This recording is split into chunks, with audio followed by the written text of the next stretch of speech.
Hello, Patriots.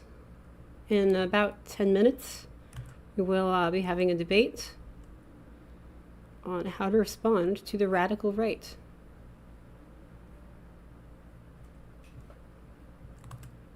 So that'll be interesting.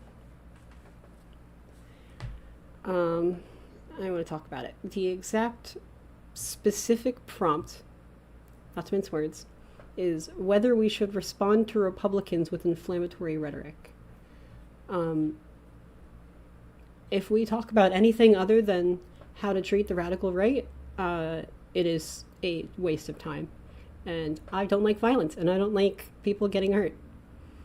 And I think we can solve that problem by actually addressing the problem. And thank you. And I think we're going to see a lot of people, even people who consider themselves to be progressive or left-wing. I don't think there's any bad faith actors on here. I think there are some, but I don't think anyone here is going to be like self-aware what they're doing is counterproductive or bad, but we will see. We will see. I think a lot of them were unaware, going to be falling for the same disaster again. What I do want to talk about, because I will be bringing this up, is let's move with this. First of all, in game theory, they've done experiments on how do you win, how do you lose when you stand off or disagree. And like the general rule for creating the best case scenario for yourself is respond positively, respond kindly at first, and then however someone treats you, respond in kind. Because if you are peaceful and they reciprocate that with peace, that's great. And if they're peaceful, reciprocate that. But if they attack you and lie about you and threaten you, you can't stand for that, because if you validate that, it has consequences. Like, not only do you materially lose and become victims, but it also ends up validating their narratives of attack to help themselves justify further attack based on in a partisan competitive way, what they see as successful results from doing it the last time. Yeah, like, I don't stand for being a pushover. I don't stand for getting hurt.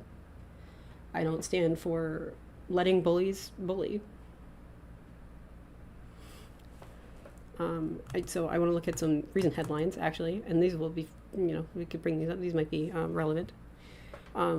As much as the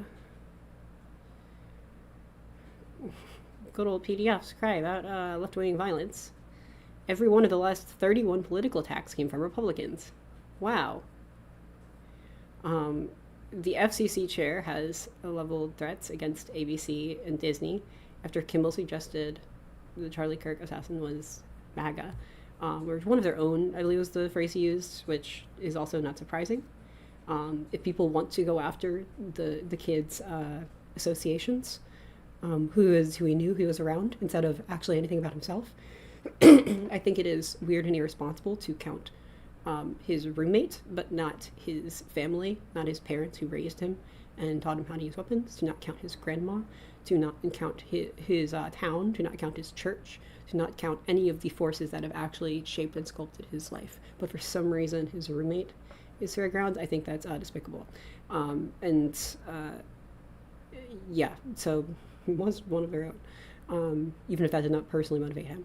So Jimmy Kimmel not only said nothing wrong, but doesn't, even beyond what he said, Republicans are trying to spin this and say, private corporations can do whatever they want.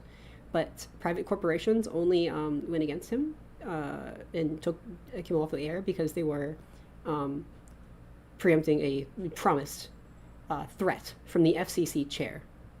Basically, the government threatened to take ABC and Disney off the airwaves through companies like Sinclair, who own all the news channels, take them off of the broadcast, revoke their licenses. So it's not even they didn't ban it. Yeah, they just said, hey, if you don't, we're gonna take away your license and you can't broadcast anything anymore. So, that's one level of obfuscation we see there that helps the radical right deny responsibility for their own bogus threats. This is McCarthyism 3, and I will not back down. Shockingly, there's so much research on this, including studies by the FBI itself. The radical right commits like 3/4 of all political violence. You don't see that brought up a lot. There is nothing linking this kid to the left, this assassin who should face justice, but there's nothing linking him to the left. And if anyone tries to push back on that, it's being reported first by NBC, but everyone, including even the furthest right news source, if you can even call it that, right, of Fox News, is Newsmax. So, I mean, hopefully if there's any bad faith actors, they can at least believe that. Meanwhile, extremist, terroristic, political violence from the right occurs as a trans woman was hate crimed in Washington by 4 people, calling her slurs.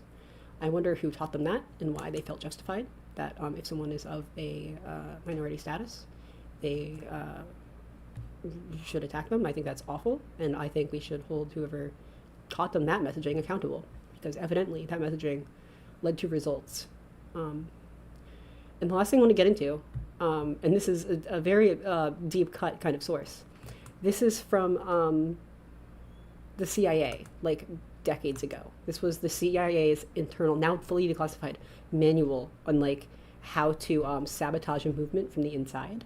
That this is how they used to drill like the Axis powers, you know, which is, I'm glad they did. But I've noticed that lots of actors on the left, especially in online politics, even in like real politics, on the left, whether or not they're doing it on purpose or they're self-aware of it, some may be intentional, some may not, they are meeting several of the requirements for like, this is counterproductive behavior and this is actually what's holding the movement back. And like even the CIA kind of knows this and uses this. So yeah, for now. Yeah, so yeah, I think this is super important, and this is almost definitely going to come up as we go through the debate. When I see some panelists on the left trying to play nice and put in more work, apologizing all over themselves for things they didn't do, and kowtowing to misinformation, and letting that stop us from doing anything true or effective in actually stopping the problem, which is crime, I am going to tab to this back on our stream here, and I'm going to find the section. I've highlighted all the relevant ones I think will come up. On these are the tactics you should do if you are intending to actually sabotage a movement. And we will see how many times people supposedly who think they're helping progress or democracy are in fact undercutting any efficacy, any chances of survival. How am I radical? I'm a patriot.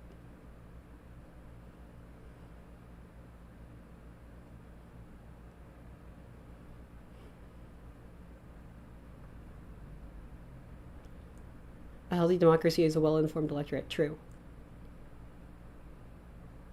Yeah, get the sign. Yeah, we'll see. We'll see how often and what comes up the most. So we'd like to start noting like what are the tactics and methods and stumbling blocks that see come up the most, and see if we can concentrate this into a list. Over the next week, I want to do more live streams talking about effective advocacy for like good changes and what the actual problems are and how to stop them, because everyone in the online space gets bogged down in yeah, everyone gets bogged down in nonsense. We are going to you now and join the chat.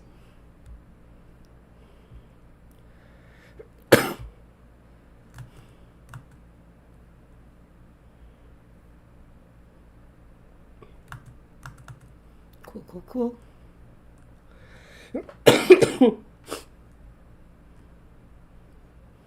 Sorry, I have like a bit of a sniffly cold, but also I do have like a chronic lung disease, so I cough sometimes.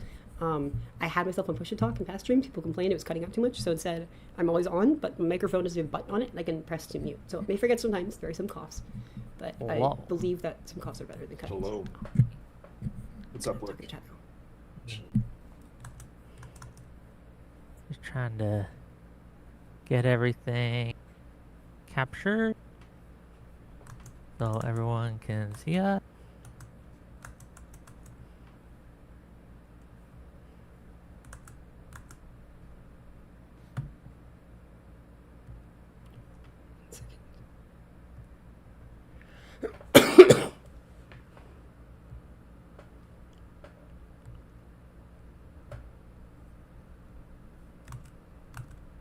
What do I support? everyone That's a doing good question. I okay? support democracy. all right. Okay. Yeah, Well, sorry, you- I was having trouble pulling up the window.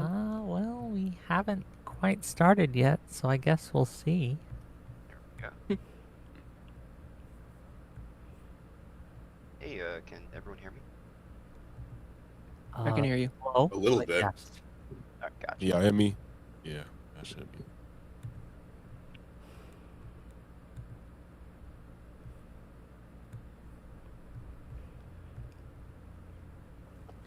No, it is not a MAGA hat.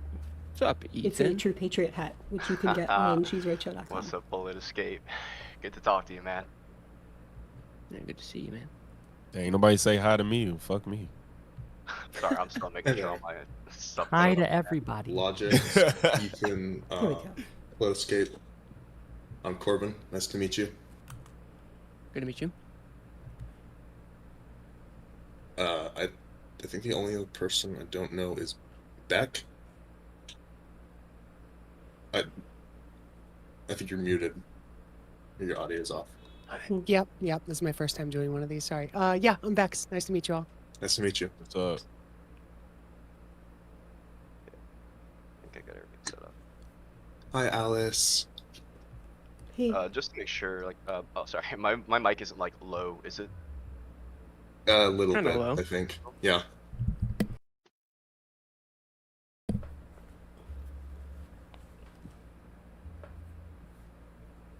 no, it's not the Kindle for PC app. It's the Still missing it's a few just like people, right? Google Chrome, I think. I don't know if this is supposed to be it. Yeah. Just no web browser. I think Anne was supposed to be Everyone, and welcome to the RGR Roundtable. I am your hostess, Riley Grace Bershong, and these are our wonderful panelists. Say hi, wonderful panelists. Hi, wonderful Hi. panelists. Hi, wonderful panelists. We've got a couple of Dropout fans in there. So for our panelists tonight, and for the people who are watching, this is the 4th show in this series. Tonight, we actually have primarily left-leaning panelists, and that is by design, so that we can debate and discuss how to better operate as a political movement. Again, I also have a new official website where you can support my work, so please visit RileyGraceBroshong.com to check out cool merch and to consider making a generous donation. With that, let's get into it. Here are the rules for tonight. Number 1, if I'm talking, stop talking. I don't want to participate, so if I get involved, it's either to simulate conversation or to get things back on track. Number 2, at least be respectful of me. You can hate on each other, but I'm putting in a lot of work to make this happen, so don't make my life harder than necessary. And number 3, stay on topic. Related tangents are fine, but don't dig up any unrelated personal drama. And that's it. With that, let's go around and have our panelists briefly introduce themselves. So I'll go one by one through people, and we'll go ahead and start with Politiscape. Do you want to introduce yourself? Yeah, I'm Politiscape, or you can call me Josh, left-leaning YouTuber that started about, I don't know, a little over a year and a half ago. Happy to be here. Great, thank you. Up next, She's Right. Would you like to introduce yourself? Hi, I'm She's Right. You can support me at she'srightshow.com. I love democracy. I don't like violence, and I want a country I can be proud of. Wonderful, wonderful. Next, we have there is a panelist who will be coming a little bit late. She did message me earlier, so we'll have her do an introduction later on. Next, we've got Wick. Would you like to introduce yourself? I guess so. Wick from Wick TV. You see me around. You know who I am. Cool. Next, we've got Logix. Would you like to introduce yourself? Yeah, what's up? I'm a liberal content creator, Logix. I do a lot of political conversation, social commentary, and debunking. Cool. Next up, we got Ethan. Would you like to introduce yourself? Howdy, I'm Ethan. I'm a liberal content creator, and I try to have a focus on masculinity. I think the left has a really bad, I'll say, lack of masculinity, and I think that sort of aesthetic is very much needed. But I'm entering the debate space, and I'm really happy to be here. Thank you. Cool. Thank you for joining us. Next, we have got Corbin. Would you like to introduce yourself? Howdy, yeah, I'm Corbin Sales. You can find me on YouTube or TikTok or Instagram by the same name. I do center-left political coverage and debates, and I started a few months ago, and yeah, here I am. Butter and jelly sandwich. Awesome. And last, we have Bex at Unaligned. Would you like to introduce yourself?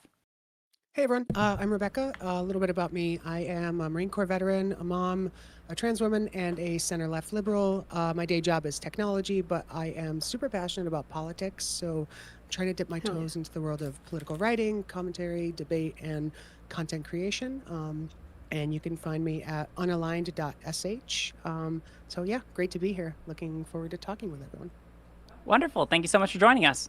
And with that, the topic for today is whether we should respond to Republicans with inflammatory rhetoric, especially in regards to events such as Charlie Kirk's assassination and recent examples of inflammatory rhetoric, such as what was used recently by Destiny. Also, I do apologize. I wasn't able to get him on the panel. I did reach out to see if he wanted to join, but I just didn't get a response back. So that's why he is not with us tonight. Per my request in the Discord server, I'm going to begin with the people who reached out to me beforehand to request opening statements, and then I will ask if anyone else would like to make one before we launch into the main discussion. So first, She's Right. Would you like to give an opening?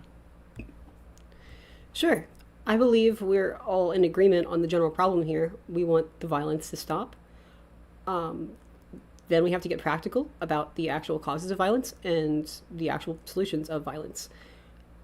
If anyone thinks the most relevant or clear or causal factor here is the rhetoric of the left, that is a fundamentally irrational and unproven position.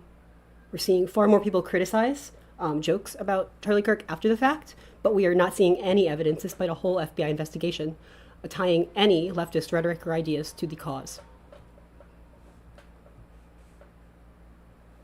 Okay, thank you. Up next, we have Ethan. Would you like to make an opening statement? Yes, thank you. So I believe going exactly tit for tat is not the correct move. To win, we have to appeal to centrists who are willing to be swayed by our messaging. And the success of a political party is going to be dictated by three parts: the contents of their message, the method of distribution of that message, and the aesthetics of that message. Conservatives, they seem to have mastered all three and have a baseline advantage in the message aesthetic. For example, a conservative arguing on George Floyd's murder. The content of that message is George Floyd was a violent criminal who had a fentanyl in his system and most likely died of an overdose. Violent convicts are bad. The left is rioting, supporting a violent convict. Therefore, the left is bad. The right streamlines this narrative, makes conspiracies, and calls it a day.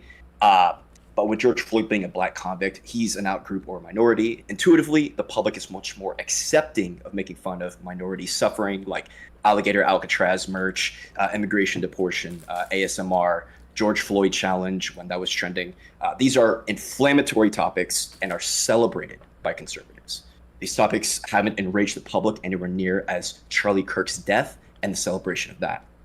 This is the baseline advantage that conservatives have in their message aesthetic. That's what I'm talking about. They represent the in group. Since they have that advantage, the left has to be extremely careful in how we handle our messaging and the inflammatory parts of it. I would argue that the left's lack of inflammatory statements have made it look weak. Inflammatory statements gain a lot of traction. Look at the president, look at the Conservative Party. The most strategic move for the left is to use inflammatory statements on the most intuitive messages that we can get. Recreate. For example, everyone clearly condemns Charlie Kirk's death, but why can't the right own up their own extremists? In a debate setting, this is a perfect example to set up either A, the right to disavow their own violence, or B, humiliate a bad faith conservative, which optically looks amazing. The best example being Destiny debating Owen Schroyer, when Owen Schroyer refused to accept that a Proud Boy had broken into January 6th. He wouldn't take that bet, and that made him look weak, and that makes the left look strong. That is why I believe we should use inflammatory rhetoric. We need to be very careful on how we do it. Is interesting. Thank you. That example may have been effective, but it's not successful. And then lastly, as far as the people who reached out to me beforehand, Rebecca, would you like to make an opening statement? Everyone has not seen that. Sure, yeah, thank you. So my general position is that most people probably agree on so much more than we think we do, but it's kind of a natural outcome of the attention economy and social media algorithms that were just incredibly polarized. And I want to say the authoritarian right, they've had a big head start in crafting this really sophisticated disinformation network. And I mean, I think everyone here has seen the pattern. You know, there's like a damaging story comes in.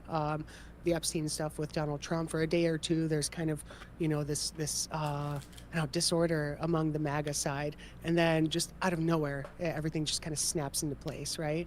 And everyone has the same talking points, from the podcasters to the guys on Fox News to, shitposting Twitter accounts to even, meme accounts on Facebook or whatever that are,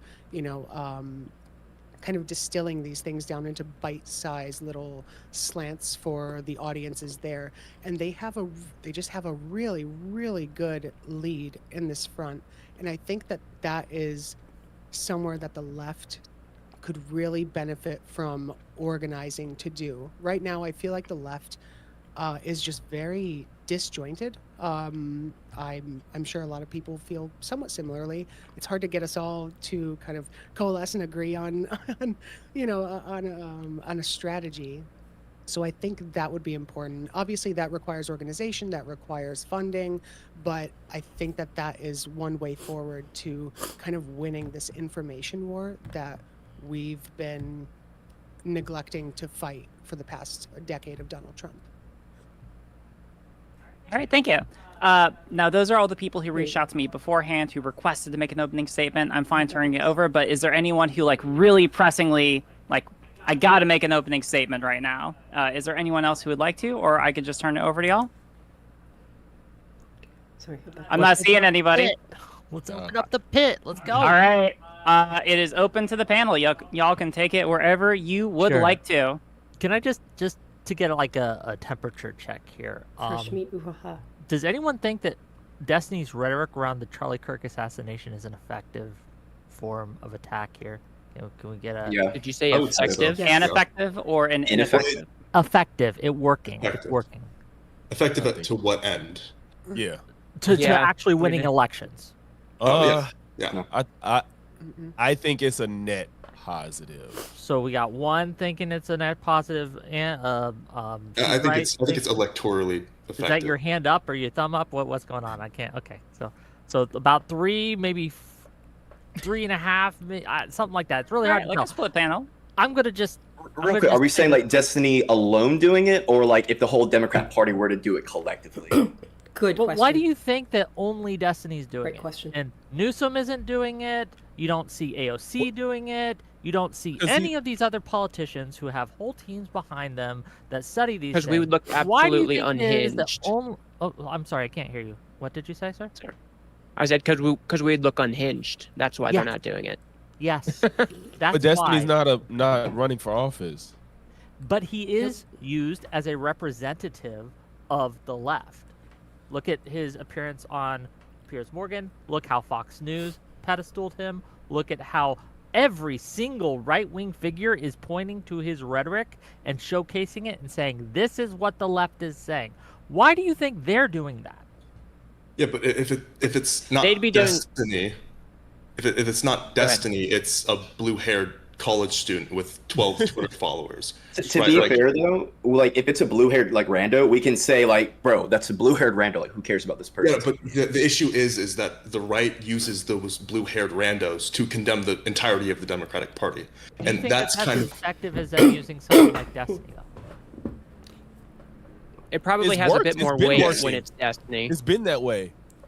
That's true, but it was I think let's attack the blue-haired college kids. Let's attack the trans people. Let's attack the random people that make a video making fun of somebody's death on the internet. It's we keep seeing the same pattern, and I feel like this is a tactic that hasn't been used. And I know that a lot of people weren't even energized enough to go vote because they feel like Democrats have been weak, and I think he's that representation of people that's just not being weak for once, not doing anything. Because the right has such a stranglehold on the messaging ecosystem for our political system, it's such a tight, coherent message from top to bottom that we need something strong enough rhetorically that it can pierce through that bubble. And I think Destiny has done a decent job at that. I don't know if I would take it quite as far as he did in some spaces or in some ways, but I think it is an effective strategy in principle.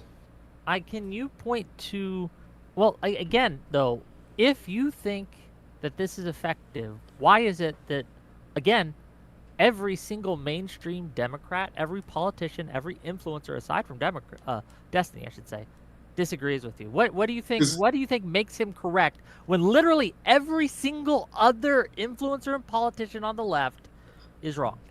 I don't think they're quite as. I don't think they're quite as rhetoric. Well, I don't think they're as rhetorically shameful as shameless as Destiny.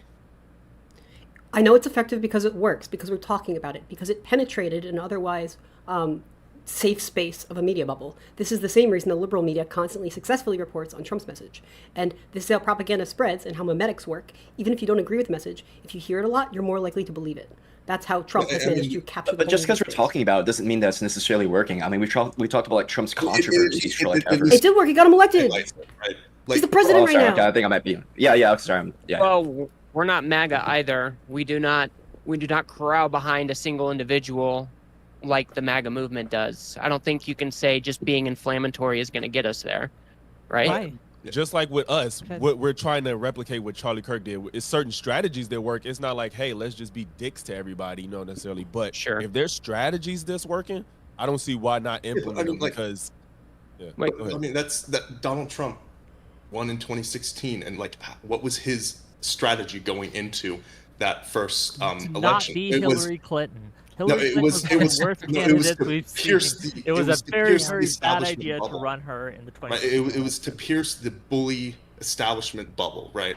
To really take down the woke, hypocritical Democrats who control the narrative on everything, right? Well, now Republicans are the ones with the narrative control, so we need something equally as effective at piercing that bubble. That America dared elect. Okay, but what happens? What happens? Say everybody, say our elected officials, they adopt Destiny's strategy. How do you think that plays out? I don't think they should. I'm not advocating for the people running for office to behave like Destiny. I think they should behave like Gavin. I think Gavin's doing it perfectly correct for the position he's in. I think they should take a page out of his playbook. Gavin is great. But not Destiny's. They have a different purpose. Yeah, I think Gavin Newsom's doing it good. I think Destiny's a bit more, it's a more extreme version of Gavin Newsom, right? Because even though Gavin is bullying people right now, it's generating conversation, right? It's not just about... I agree with you guys. I think there's two separate things going on here. We've got the creator world, which taps into a certain type of people, a certain type of market. And then when you've got your elected officials... Here's my stance on Gavin. Obviously, I think if they adopted Destiny's strategy, I mean, they would just look unhinged. I think it would be a losing strategy. Newsom is best. That is I don't know why it would be a losing strategy when Donald Trump does it all the time and it's very successful for him. He looks fucking crazy. Yep. Have you seen him on Truth Social? He looks literally insane. Let's get rid of this myth that it's working for Donald Trump. Look at his poll numbers right now. People are running away from Donald Trump's message. It doesn't matter. It's good enough. Every single policy. I mean, after two presidencies. He won in 2024 simply because of the whole Biden bullshit where we kick someone out 3 months right before the election. That's the confounding variable here. So let's just get rid of this myth that it's working for them. It's not. Where did they get the message that Biden's severely bad? underwater. Hold on, we got a couple of people on every single issue. She's right, Bex, and then Anne, were you speaking? No, all right, Bex. She's right. Trump was clearly good enough to win. And you're saying, no, people just didn't like Hillary. People just didn't like Biden. Yeah, where are they getting those conclusions? Because it's not from data. It's from messaging. It's from news. It's from the whining they do constantly. Yeah, like how many meme compilations did you see from posted from Matt Walsh or Michael Knowles or Alex Jones or Candace Owens where they were making fun of Joe Biden's stupid fucking agape mouth and stutter. But remember, it isn't just that they made fun of Biden or that Biden may have been a bad candidate for 2024. It's that we ousted him 3 months. Talk about looking weak, right? Talking about looking weak as a party. To get rid of your incumbent 3 months before the election without even a primary or anything like that. That Wick made is us not at all aware of where he's getting his own weak, ideas from. And it is one of the major reasons we lost that. Trump didn't win so much as the Democrats lost. And remember, the economy had a lot to do with it. Incumbents around the globe lost in 2024. So again, this kind of childlike look at politics and recency bias of, oh, he won once, so it must work. Look, He didn't We just won win in once. 2018. Well, he didn't win. We won in He won. 2020. We won in 2022, and we did it by being moderate. I mean, let's What also makes you look believe at like that it was other. being moderate that made us do the win? What? Well, I'll give you one example. In 2022, one of the strategies the DNC employed was during the Republican primaries, they promoted the more extreme candidate. So the Pied MAGA Piper guy thing. who was mouthing off the worst, the DNC funded their candidacy so that they would win the primary. And in the cases where they won the primary, in most of those cases, they lost the general election. The general electorate punishes this kind of behavior. Wait, okay. When you say extreme candidate, doesn't seem like you're talking about rhetoric. It seems like maybe you're talking about positions wise. There's a difference between having extreme positions and extreme rhetoric. It was both. Look at Carrie Lake, right? That's the one I can think of off the top of my head, right? Which was it more due to? Extreme rhetoric, extreme positions. Which was it more due to? But how do you Not know controlling your the- variables. But sorry. So can you say it one more time? I didn't hear you. I'm sorry. Which of those two was it due to? Because you're not controlling your variables anymore. Certainly, it could have been both, or either, or one, or the Or other. either. But there is no evidence, and I want to say this really clearly: zero evidence that extreme Democratic messaging works or rhetoric works. There's none. There's zero Well, what do evidence. you mean by extreme rhetoric? Like what's The example we're using tonight is Destiny's rhetoric. I think Refusing Stephen's being a little- I don't- disavow Charlie Kirk murder until the president disavows it. But he has. Like, I He don't know has why people disavowed keep it, yeah. saying this. I don't know why people Because keep he saying keeps it. saying it on Piers Morgan. Well, yeah, that's what he keeps on saying when he's in front of other conservatives, Yeah, maybe in a panel and things like that. But I think haven't we all agreed that our elected politicians shouldn't take the same strategy that somebody like Destiny? Are we all in agreement there? I want to hear more I don't- discussion on that, actually. Yeah. Yeah, like I think what's like I happening said, right now is sorry, Logic, go ahead. I was just gonna say, like I said, I think that politicians should adopt what Destiny's been doing. Like, we're not gonna act like Trump wins when he wins off of policy. I think objectively, policy on the left is better than the right, and we don't have the rhetoric that Trump had to win. Now, I'm not saying let's be complete douchebags like them, but we need to give them a taste of their own medicine. And even people on their side is seeing it now, especially with this whole ABC thing, that these people are hypocritical and don't stand for anything. Like, they're tearing themselves apart right now. And I think that I don't mind punching them while they're down, because it has to happen. But okay, I think maybe it'll be helpful to understand what you guys mean by inflammatory rhetoric, because I don't think that there's anything wrong. I don't think it's necessarily inflammatory rhetoric to call out their bullshit, right? I think it's perfectly fine to call out the FCC and their authoritarian coercion, their mafioso kind of tactics to get Kimmel fired. I don't think that's inflammatory, but I do think that stuff like celebrating Kirk's murder, or stuff like what Destiny was saying on Piers Morgan and in my show and in other shows and other venues is inflammatory. No, I agree. I think what the play is being inflammatory about the right thing. So, for example, I think that celebrating Charlie Kirk's death is something that is optical suicide, essentially. But in relation to like Charlie Kirk in like his debate style, he was very inflammatory. Liberal-owned compilation, 568. This is so inflammatory. It's humiliating to these people. Yeah, It makes racist them look thumbnails. yeah, right? And the thing is, it was inflammatory to the right audience. They knew how to cater to that. Now, clearly, inflammatory things gain traction. It gains attention. It's just a matter of doing it on the right message. That's what I would argue. And I think the right audience matters too, because I mean, Destiny going on a big show like Piers Morgan, where a more normal and maybe not so politically engaged viewer might be watching, and they see this guy on the left like, oh no, I'm not going to disavow the murder. And it's like, if you're plugged into politics, if you know who Destiny is, you're like, okay, yeah, I understand what his position is, and I understand why he's not outwardly saying what they want him to say. But when you're addressing normal people who are either apolitical or maybe just slightly political, just disengaged, who don't really care about politics, but all they care about is how is my life being affected by who's president right now.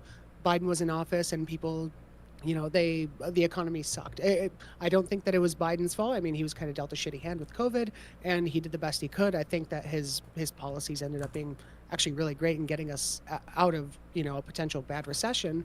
But you can I think I tend to agree with Wick when you said that sabotaging. It's a field guide that those the CIA kinds of factors drove a lot of people to vote for Trump this time, or just sit the election out.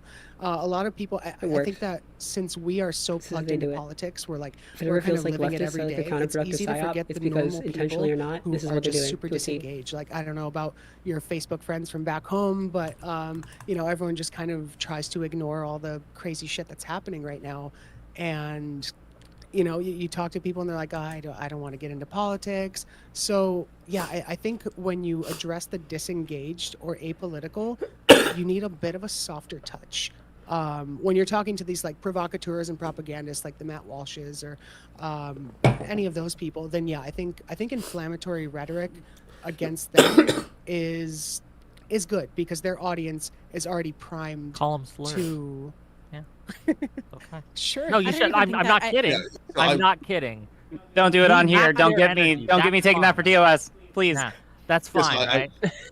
Yeah. So I would agree with what Beck was saying, that there, like I said, we do need diplomacy. We do need civility from our leaders, because the right wing isn't the only base that we're messaging to. It's also the moderates and our own base, right? So it's probably not good if Gavin Newsom came out and said, I'm not going to condemn the murder of this political activist until the president does. That would be bad. But I think we still need to more aggressively, I think, memishly bully the right into good behavior, because obviously being diplomatic isn't good enough. When has that worked? I don't even think it's about bullying the right right into being good. You're not going to get good behavior from the right. These people are literally degenerates. There is no morals on the right. I want that to be extremely clear. So, what you should be trying to do is make the left look cool again. It's so fucking lame to be a blue-haired liberal these days. Nobody wants that. It's so, that's why you have the whole persona of the crazy liberal with blue hair who's just screaming and yelling. This is why Destiny looks that way. And I don't care too much about his rhetoric. I care about what our politicians are pushing. And right now, what they need to be pushing is, this is the policy we want to promote. This is how evil and fucking sadistic Donald Trump is, and this is how much money he's taking from you and hurting you in the end, and focus on that. And that's fine. Whatever rhetoric they have to do to get that across, if it needs to be scare tactics, propaganda, I don't give a shit at this point. But because I feel like the left has been so rhetorically cucked the last 5 to 10 years, that the right has been able to bully, push further and further and further, not just rhetorically, but policy-wise as well. The last 5 to 10 years, it's because there doesn't seem to have... We have won more elections than we have lost. I want to be clear about that. Okay. Yeah, but I think he's still saying that they control the media, right? Is kind of what you're trying to say, and pushing... To an extent, but this often will drive people away. Look at the polling that just got released today from what was it polling? Atlas Intel, an A+ poller released polling today about the midterms coming up in 2026. 51% to 43% in the Democrats' favor. That's almost a 10-point, it's an 8.3 lead in the Democrats' favor, and they overpolled Republicans in this poll. Look, all we got to do, and I want to stress this real clear, all we got to do to win the midterms, which should be goal number 1, is be fucking normal. That's all. You don't think we can't just wait for MAGA to lose? We have to actually force change, because when Donald Trump is out of office, right? It's like the Republican Party has been so fundamentally changed that even when he leaves, I don't know what's left afterward. Not only that, we know that polling is because of how bad Trump's policy has been. It has nothing to do with rhetoric. When you keep saying we won, it's because Trump is such a fuck up, and just people, I don't know, forget, and they oh, I want something different. Well, let's just go with this guy again for whatever reason. It's not because of rhetoric or us not being inflammatory. The logics, and I'll tell you why I disagree. Because people are seeing every day these Trump patsies, if you will, right? They see what Carr says on Benny Johnson, plagiarist extraordinaire, right? Benny Johnson. But that's policy, right? Work, right? They see libs of TikTok. They see Matt Walsh's. They see these Tim Pools, right? And they don't like it. It's turning them off. This Charlie Kirk thing where a lot of them are trying to make mourning him mandatory, it's actually, honestly, kind of working in the left's favor because they're so heavy-handed about it, right? So I think that a lot of this rhetoric is turning them off. Yeah, you just name people with like 1 million plus followings on like YouTube and stuff like that. When you say it's turning them off, I don't know who. All those people you just named, don't they have like at least 1 million subs? Like they have. Yeah, from like fucking Russia, China, right? Un-American. Maybe I haven't looked at what they views match. To be fair, I don't know if the views match it, but they have a huge following. Yeah, we can't take a passive back seat to the right's failure, right? Like we have to kick. I don't know who said we should kick them when they're down, but we absolutely should kick them when they're down, right? Because we have to establish something beyond MAGA. We have to help the Republican Party realize, hey, you guys are fucking retarded, and here is the immediate consequences for it. You need fucking change on your side. But no, I 100% agree that we need to put a very large magnifying glass of focus on what the right is doing and how they are fucking up. But it's an unforced error when people like Destiny take away from that and instead make it into the news cycle where now everyone's talking about the gross shit Destiny said instead of what the bullshit that the right is saying. It distracts, and it's we have won no one over. Destiny has won no one over with his comments on Piers Morgan. You think that's really true? You think it's 0 people? He's getting a lot of support. I'm not going to. People who Piers Morgan was the loss, I would say. I feel like the equivalent right now to Destiny is Jimmy Kimmel. The right threw such a fucking hissy fit over Jimmy Kimmel's statements, which were pretty innocuous, all things considered. I was actually surprised. He had other comments just beyond the ones that stirred controversy. He unequivocally condemned political violence on both sides. I was actually surprised that he was explicitly calling out people on the left who were celebrating Charlie Kirk's death. But the right fucking bullied the fuck out of him anyway. They if you can go watch Benny Johnson talking with Brendan Carr about how, he's saying that Charlie Kirk deserved to die. She's right. I know that you had your hand up for a second. Real quick, Corbin. Sorry, Corbin. Corbin can go. Well, I was gonna say, like, they do it I don't know if Destiny's taking away from that, because like I said, if it's not Destiny that's getting dragged through the mud by the Republican Party, it's a no-follower, blue-haired, land whale with ear piercing. Different two aspects. The first aspect is that Destiny is a much larger figure, so it makes much more sense, and people believe people more when they say Destiny is representative of the left. And second, it makes Destiny less effective. More people are just turned off because they know he said these things. And if he had not said these things, he would be a more effective figure than he is. And I'm not saying he's ineffective. Jimmy Kimmel. He's just less effective than he could have been. But I'm talking too much. Go ahead. Okay, Dwick, you are not at all questioning what you consider to be normal and the ways in which that is shaped by the media and the worldview you consume based on what you're exposed to. He made apologies for Biden's handling of the economy and ignored the fact that it was one of the best economic recoveries in history from the pandemic, lauded by economists around the world. But you've given in to a propagandistic narrative of what's normal and good enough produced by the right, and you've not challenged that at all. Even here, you're like, Destiny should be accountable because he's a bigger figure, but you're not talking about the president of the United States, whose magnitude's bigger. You're parroting talking points without questioning what those narratives are, and are setting unfair terms of what is normal. Normal is a socially constructed thing, yours for the taking. Every single incumbency, except for maybe India, in the world, getting fired from their jobs basically and unelected, right? Their opposition got elected. Is it the right's narrative that did that, or is it the fact that whether or not we had the best recovery doesn't matter, the economy still wasn't as good as people wanted, and so they punished us. Right. That concept for what is good enough or what people wanted is that expectation of normalcy, which you're letting the right shape for you. I'm not letting the right shape for me. What I'm doing is saying we need stronger messaging to make sure that we're not talking about the bullshit that one of our unhinged influencers says, and instead we're talking about the bullshit that Trump is doing right now in office, how he's using the FCC basically as a loaded gun against ABC and other broadcast networks for even criticizing him. This is what we should be talking about. You're the only one who's complaining about Destiny right now. So when they can play a clip of Destiny saying, I think right-wingers should be afraid. They should be. First of all, be fucking afraid. how much I'm do fucking you know afraid. that they've taken people out of context intentionally? Do you think that's I'm effective afraid. rhetoric? I'm afraid. Yes, saying- I think listen, these fucks but should be listen- afraid to keep saying what they're Yes. saying. And not I only don't think that, it's think effective about it, rhetoric if for that. Destiny- If Terrible Destiny line. wasn't Destiny, he would. This is no shade to Brian Tyler Cohen because I like him, but he would just be like a Brian. And I'm not saying it's something wrong with what Brian does because I like his content and I like what he's doing. And he's more professional with his stuff, and he gets more exposure with the candidates and whatnot. But if Destiny wasn't doing this, people would think that we were still these weak people that's just like letting ourselves get run over all the time. Like Gavin if Newsom. Destiny Does anyone wasn't think Gavin and the- Newsom's weak and- right and now? the plus of it is that Destiny actually can argue what he feels. That's another thing too. It's not like he's just this random person is just screaming all the time. When he is unhinged, he can back up why he's unhinged.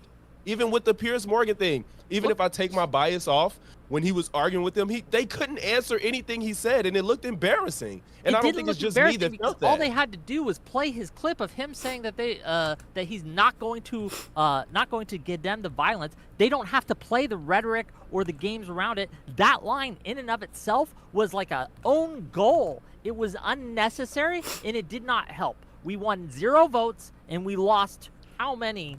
Who knows how many from that? It's just Vic, unnecessary. We don't need to. There are far better lines of attack that won't make us feel weak. It's just unnecessary. This is my frustration, and I know I'm talking a lot, and I apologize, right? I don't mean to suck up all the oxygen in the room. This is my frustration. You guys are like, and I'm going to be inflammatory here, so, you guys are like NPCs, okay? You are reacting to what MAGA says and does, and you're dancing on their puppet strings. They're basically controlling your emotions and what you do. Don't let them do that. Cut those strings. You're the only one reacting to the narrative on Destiny that the right has set. Yeah, Wick, we're in a two-party system. Rhetoric is a two-way street. We can't think about we can't just think about, okay, well, is rhetoric effective for our next election cycle? We have to think about it also in terms of how does it fucking fix our country? How does it help stir self-awareness in the other half of the country that's completely moved away from any American values? Self-awareness in the right now. I think why are we even engaging with it? It's not even the bubble. I think a more interesting honest question. Rhetoric, though.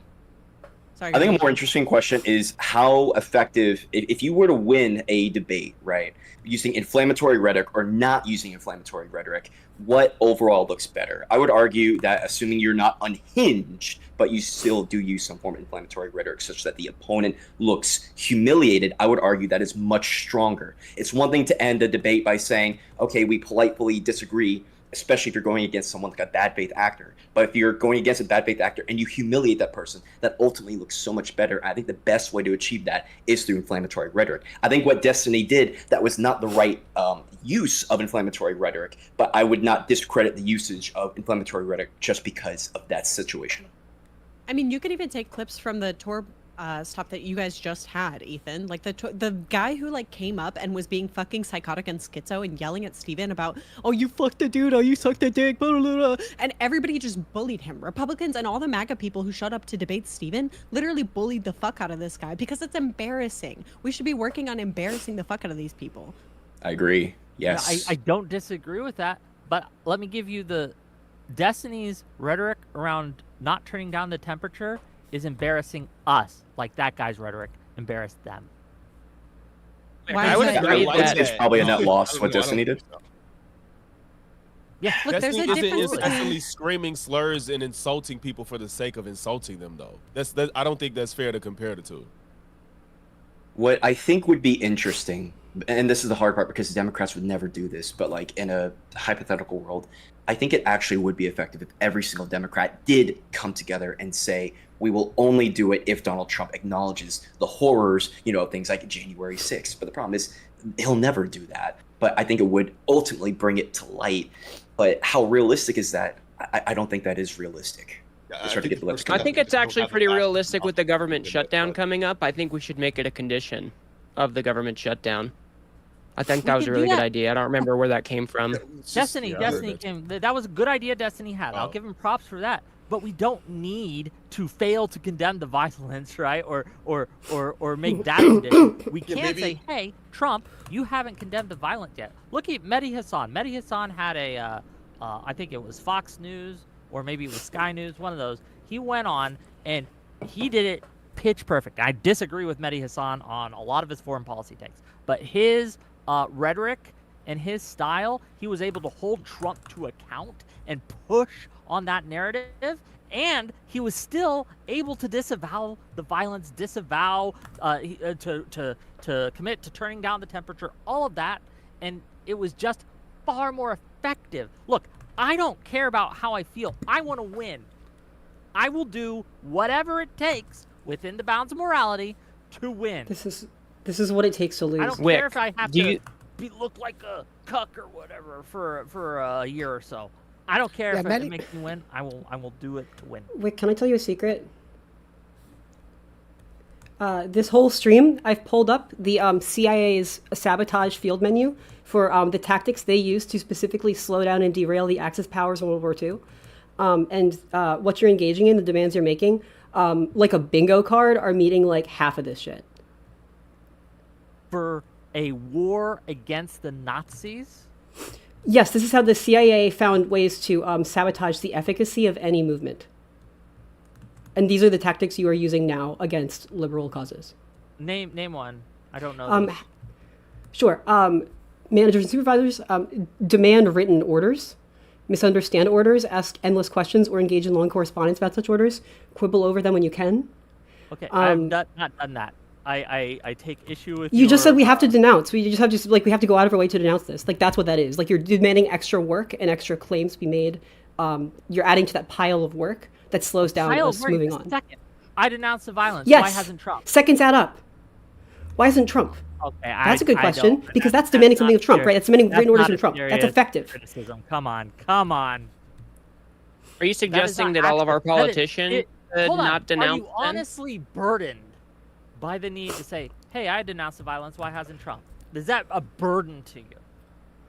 But I just feel like he's done that, and it's not fair to keep bringing up the peers thing as if he didn't denounce it. But it's specifically when he's in that type of setting where he's like, no. I mean, like, I just saw a montage of him, like, denouncing political violence. And then even at the debates he just did in Colorado, he's constantly saying, like, this isn't okay and it shouldn't be happening. And it's just like, I don't know if this has to be this specific quote that everybody wants for him to say, like, I denounce Charlie Kirk's killing or whatever. But regardless, on Pierce, I don't know if it was just me. I felt like Pierce and them looked stupid. I do think it was a little cringe when Destiny was like, why hasn't Trump, when they flat out asked him, because he still ended up saying, like, I don't think anybody should be doing political violence or whatnot. And then it's like, nobody cares about that. They just didn't hear this specific quote. And that's not even, it's not fair.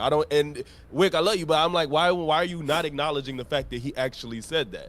Because it's not about what's fair, it's about what's effective. This is specifically what's not effective. He did what you're asking him to do, and you're ignoring it. That's what I mean by fair. Maybe it depends. Like, maybe if you're in a room full of conservatives, don't condemn it, but condemn it otherwise, like to your base or to condemn it. No, I disagree. I think it should be condemned. There's no value in not condemning it. There's no value. You gain nothing. But I agree. Except looking like a cuck, by the way. He didn't condemn it. You don't look like a cuck by saying, I disavow violence, why hasn't Trump? You don't look like a cuck. I agree. I just reject that. I'm with Wick on this. I feel like quick pause. Or sorry, go ahead, Ethan, finish your statement. Oh, no, yeah. I feel like saying that, I disavow it, and why can't you? I think now, it puts the ball in their court, and then you can point to that and say, look, now you're the unhinged ones. And again, you can do things like make a bet, like, hey, who was the first person that broke into the Capitol on January 6th? I don't know who's to win. I don't know if it was Hutch or somebody. They was like, but even when you do it, you see how Andrew treated Anna. Like, it doesn't matter. I don't know why y'all like getting rolled on. It's just like Anna Kasparian. Destiny would have said them, but like, yes, I condemn it. Super ineffective. You're right. For a whole host of other reasons. No, you're right. But what I'm saying is, if Destiny still would have said that, we're not gonna sit here and pretend like Piers and Andrew was not gonna lay into him even more. But it's not. And again, we keep saying he didn't condemn it, and he did. Okay, but that wouldn't have been the message that came out of it. If he had denounced it, the conversation wouldn't have been about Destiny refusing to denounce political violence at that point, right? I mean, it would have been something else, but it wouldn't have been this unhinged kind of hill to die on. Because, I mean, denouncing it is just table stakes. It's so easy. It's the easiest thing to just start with. But how many times do we have to denounce it? Like, he denounced it. Like, you could be like, condemn, and they don't give a shit. These are bad faith actors. Why would you, if somebody comes to you and says, look, your argument is that the sky is purple and that's why we should vote for Donald Trump. And if you're like, that's not my fucking argument, what the hell? Why would you even engage with that person? They're clearly insane. Because there are other people They're just crazy people. You're absolutely play out. Jimmy Kimmel unequivocally condemned the violence, and the right still fucking chewed him out for it. I don't care. Okay, again, we're fired. not talking about the MAGA cultists. I don't think we're ever going to win a Destiny MAGA was on a guy panel over. with MAGA I'm not looking to cultists. win the MAGA cultist guy over. I'm looking to win the 60% of audience the- over. Well, I'm looking to win the moderates over. about. I'm looking not to look. The danger here isn't that I think that Destiny or people engaged in his rhetoric are going to make a lot of people go to the right. I don't think that's true. But I think it's going to make it harder for the normie, the uninformed, to see a difference between the right and the left. And I think we need to make sure that they can. My worry is that they're going to go epoxy both your houses and then stay home like they did in 2024. I don't want to see that happen. They're making you waste your time to please imaginary people because you will feel guilty and go through all that extra unnecessary work. They would only think the Democrats are violent in the first place because the Republicans are telling them that, and then you are echoing that, thinking you're helping them. It's not unnecessary work. I think it is good to me. I am saying I disavow the violence. Why hasn't Trump? That's not only is it not unnecessary work, it makes my argument more effective. I agree with Wick. And also remember, we're trying to appeal to the centrists here, right? Because that's how we're going to win the elections. Like someone said earlier, the MAGA cultists, these people are a lost cause. Wait a minute. If we're, I'm sorry if I cut you off. No, you can't just say that the MAGA cultists are a lost cause. That's like half of our country. No, what I was gonna say was wait. If we're talking about appealing to the center or the center people, is that the term you said? Yeah, centrists. Center. Do you really think what Destiny's doing is worse than the shit going on the right? If that's what if we're gonna compare the two. No, and yeah, if it's worse or not isn't necessarily relevant. It's a question of it's effective. But we want to keep that distinction clear. We don't want to adopt the tactics of our enemies that fail. We're not.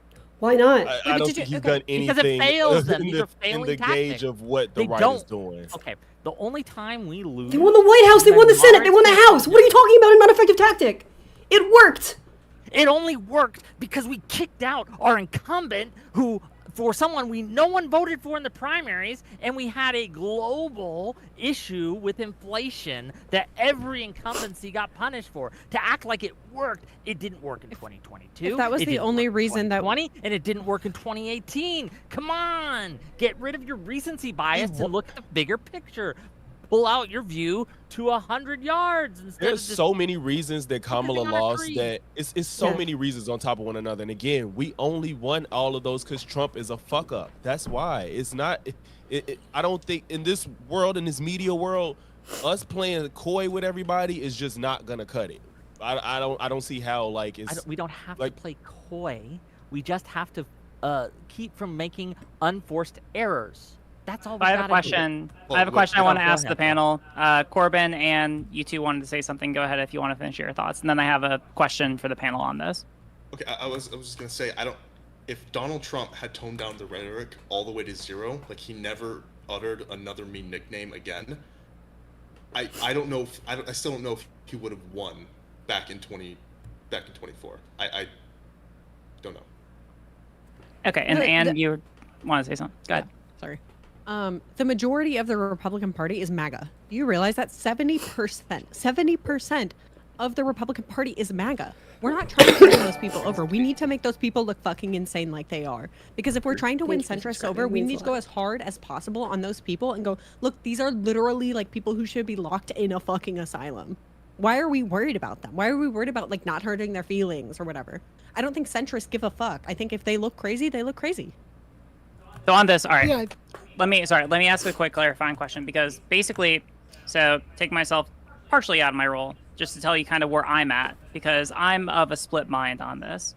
I generally hear where Wick and others are coming from, that it is relatively easy to be able to say, we condemn the political violence and then be able to go on and say whatever you want to XYZ after that. That seems a relatively easy thing to do. I'm also thinking, because now as I've been recruiting for the panels, as a general rule, if you're trying to get platformed or trying to pierce the alt-right or the far-right media bubble, it is a lot easier to get onto those kind of shows or panels if you're willing to take the more inflammatory positions, right? Destiny is often able to get onto these kind of panels, from my perspective, because he's willing to take much more radical positions. Like, they're not looking to recruit people who are going to say reasonable things. So I guess I'm curious, Wick, I know that you talked a lot about, like, you know, the utility of this kind of rhetoric. Well, what do you think, and what do others think of the utility of this kind of rhetoric? Because it gives you the opportunity, at the very least, to pierce that media bubble, whereas otherwise you might not be able to. So I think that if you're all you care about is your personal bank account and your personal clout, keep track of moderating responsibly myself. Absolutely, I can't afford to extreme as you moderators. can, And, because that does just work. It does give you as a attention. And woman, gang, as like a gay the woman, I algorithm would does get not harassed differentiate far too between much good justified. attention and bad attention.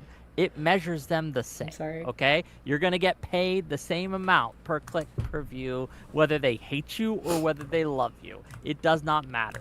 But when it comes to winning elections, that is where the general electorate, again, consistently over time, right, as we've seen in election after election, tends to punish extremism.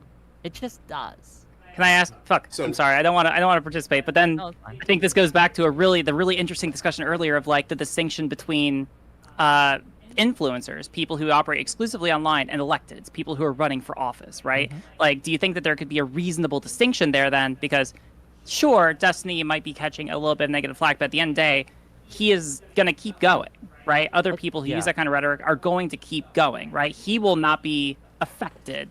His bottom line will not be affected, more likely than not. I think that actually... but I think that he has gotten, like, more subscribers. Yeah, there is the argument that it could lead to demonetization. I could hear that. I think he got mass reported. I get what you're saying, though, and I'll just answer really quickly if I can. Yeah.